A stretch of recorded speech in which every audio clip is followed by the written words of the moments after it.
to Lord about. I'm your host, Zach Moyer. Today is the Daytona 500. Xfinity will be at 11 a.m. and the Daytona 500 will be at 4 p.m. on Fox. The Xfinity Series race will be on FS1.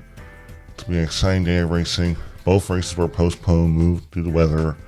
It's nice to finally have some good weather. Hopefully get both these races in. It is President's Day, so some people will hopefully be off to watch the race and hopefully not have to worry about working and missing some of the race. But yeah, that's kind of part of it.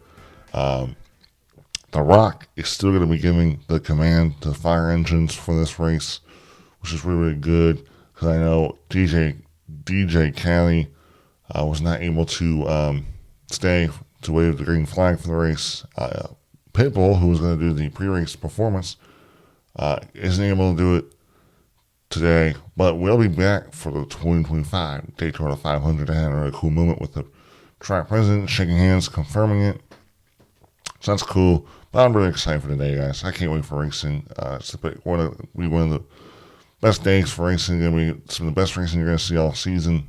But I do want to get into our first topic. Speaking of DJ Khaled, he talked about if he wanted to own a race team in the near future. Listen here. Would love to be a team owner, hopefully to have a We The Best car one day. Shout out to Wendy's for bringing me out here today. Just to see all the greats, man. You know, look at Michael Jordan, the beautiful things that he's doing, and all the other great owners, team owners. So one day, God willing, I would have a We The Best car out there bringing home a trophy.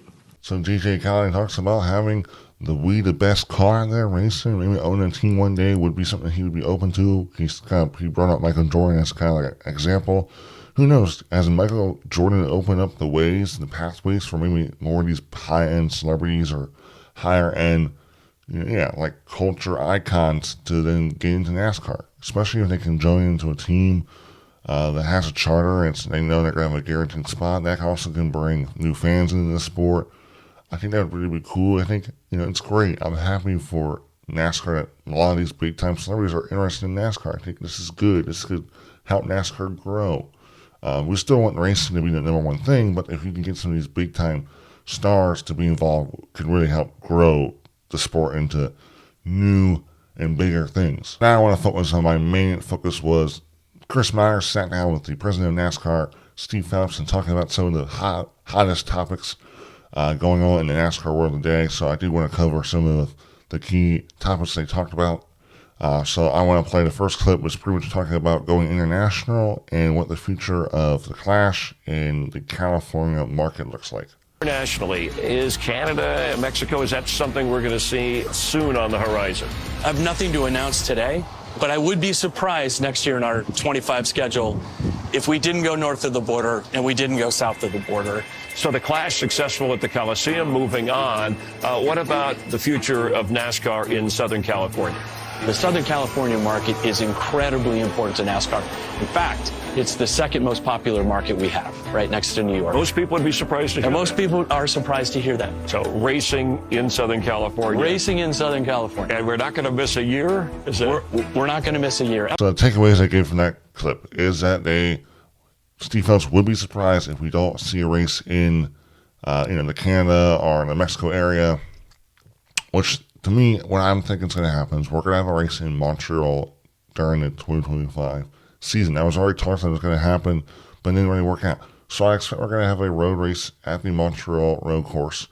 Now, when it comes to the whole Clash, they didn't really mention much about that, but is Mexico, is that really where they're trying to go for a Clash? Who knows? Maybe. But then they bring up the whole California market and how he said that they plan they're going to have a race in that California market area for 2025. It's not going away, which is really confusing now. So what? Are they going to bring the Clash back? Is the Clash coming back? Maybe Mexico isn't going to work out for them, but they're going to come back and then. So that's also interesting. I'll be interested to see. Maybe, are they going to renovate a short track in the area, or really is the Clash coming back? Is the Clash coming back to the LA Coliseum? That's all something interesting. I wouldn't care if they went back to the LA Coliseum, but personally, I'm not a big fan if they ever were thinking about going to Mexico for an exhibition race. I don't think it's a good place. You're making your team spend way too much money to go out there anyway. So I wouldn't really be a big fan of that. Next thing I do want to cover is talking about a new OEM, because we have heard stuff about Honda joining, and this is what Steve Phelps had to say about a new OEM. About another manufacturer to join Ford, Chevy, Toyota. So we're in talks right now with, which I can't say who it is, but we're in talks right now. So it's a serious, we've heard Honda. I'll throw it out because it's out there. If you can't Well, comment. I can't confirm or deny that. Okay, but you're in serious It talks. may be them. I don't know. The discussions are happening. Do I think we're going to get a new OEM? I do. I don't know what the timing is. So he didn't really give specifics on who it was, but, Chris Myers mentioned Honda, and it sounded like Honda is the, we've already heard that. There's already been articles and reports about that. But he says that he expects to get a new OEM. And now they're putting a bullseye on their back. If you're telling me there's a new OEM coming, I expect a new OEM, either next year or the year after that. I expect one to be here. So if that doesn't happen, then NASCAR just lied to us and hyped it up and, was spreading false stuff. Maybe they do expect it, but, I feel like they have said things before and it never, came through. So I hope we get a new OEM. It'd be great. More money, more competition. It'd be all overall great. But I just hope this isn't, something that is being hyped up as something that's going to be, something coming up soon up the pipeline, and it ends up not really being true, and it really just never actually happens. So next thing they kind of talked about was the charter talks. How close are they to actually making an agreement? Because it sounded like they decided to, stop negotiations, stop talking for a while. Adam Sturr posted something about the Racing Team Alliance invited NASCAR to a group meeting yesterday in Daytona to discuss the other charter system negotiations, but NASCAR declined and said it's sticking with its process of meeting with owners individually along with quarterly team owner council sessions. Racing Team Alliance is kind of like an organization that's formed with all the teams that kind of work together to help build and make stock car racing good and great, make it better. So I guess they wanted to talk with NASCAR, but they declined it. So that's nothing that great, but I understand. I guess they wanted to just talk more with the owners individually, not in one big group. I don't really know much about the whole how the Team Alliance works. It just seems like it's like it represents all the teams, all the charter teams in NASCAR. So that's not a great look, but I didn't want you to listen to what Steve Phelps said on the charter talks. The charter is probably the final piece to the puzzle. So where do we stand in the process? We're close. Like any negotiation, there's back and forth. And what I do know is that we're going to get it done. And here's the great news for the owners. They're interested in more money. We're going to give more money. They're interested in containing costs. We're going to contain costs. What does it mean for fans? It will mean more competitive racing. Greater Healthy competition. teams put on better racing. That's just it. It's a fact. So I get to those things and kind of talks about how they're really close to having a charter deal. It doesn't sound like all the stuff we're hearing that they are, but maybe, okay, the president of NASCAR says they are. Okay, that's great, right? Hopefully that's true, right? But he talks about how teams are interested in more money and how NASCAR seems like they are too, and how teams are into cutting costs and being a little more conservative on the spending. And that also, he says that for fans, that'll lead to healthier teams, better competition on track, because the healthier teams are financially, the better the racing will be. You'll have good cars, good healthy teams coming to racetrack every week for good competition.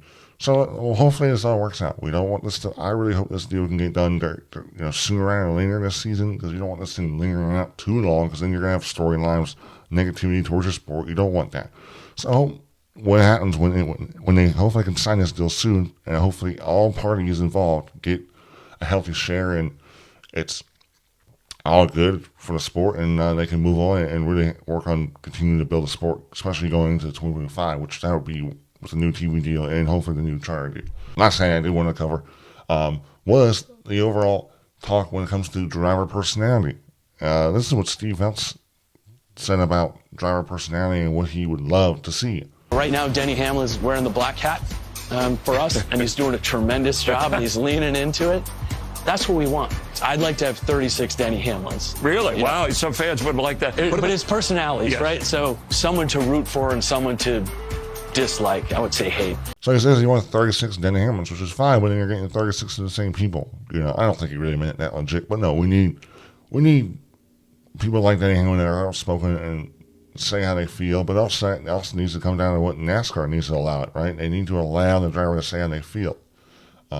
If they say, hey, I routed him, I wrecked him, I got him to him, they just got to let it go. the only time I feel like NASCAR should step in when it comes to, what drivers say, right hooking a guy into a wall. We don't want that. And I think a lot of drivers know the seriousness in that. And NASCAR has kind of set a precedent. If you do that, you're getting suspended one race. And it's worked out 2 times. All good on that, right? But no, we need different personality. It's okay to have the chill dude. It's okay to have. It's great to have Denny Hamlin, an outspoken one. We got Rock giving Denny Hamlin advice on how to embrace the villain role. Which all cool with that. But I still think it's kind of funny hearing it from Steve Phelps, because I felt like Denny Hamlin was on NASCAR's side. I mean, Denny Hamlin was on NASCAR's bad side, because he was the outspoken one. He said a lot of negative things towards NASCAR, saying, NASCAR penalized him for intentionally wrecking Ross Chastain, all those things. But no, I fully agree, and I think this is definitely, it's great to hear, this whole personality thing being talked about. I think we need the sponsors to be more engaged with their drivers, making more content, commercials, even those are expensive, those are big to help build your, fans and build the drivers' popularity. We need better, more creativity on the social media side instead of your generic NASCAR racing post. I think Denny Hamlin is like the leader of that. I feel like, everything is all involved around Denny Hamlin, because he's kind of the leader. He is much more different when it comes to the way he does stuff in NASCAR. And I think it's entertaining, it's fun. I love Denny Hamlin. He's great for the sport. I love that he's embracing the villain role. And but no, I think it's all in all good stuff in the sport where we got the good guy versus the bad guy. That's a wrap on today's episode. I hope you guys enjoyed. Let me know what you thought on all the things we discussed. Give me your takes, opinions. I hope you guys enjoyed today's racing activities. The Great American Race, the best race in the world, the most exciting race. I can't wait to sit on my couch and be a lazy potato, drinking soda, eating food, having a good old time. But I hope you guys enjoyed the episode. Like and subscribe, and I'll see you in the next one. Bye, y'all.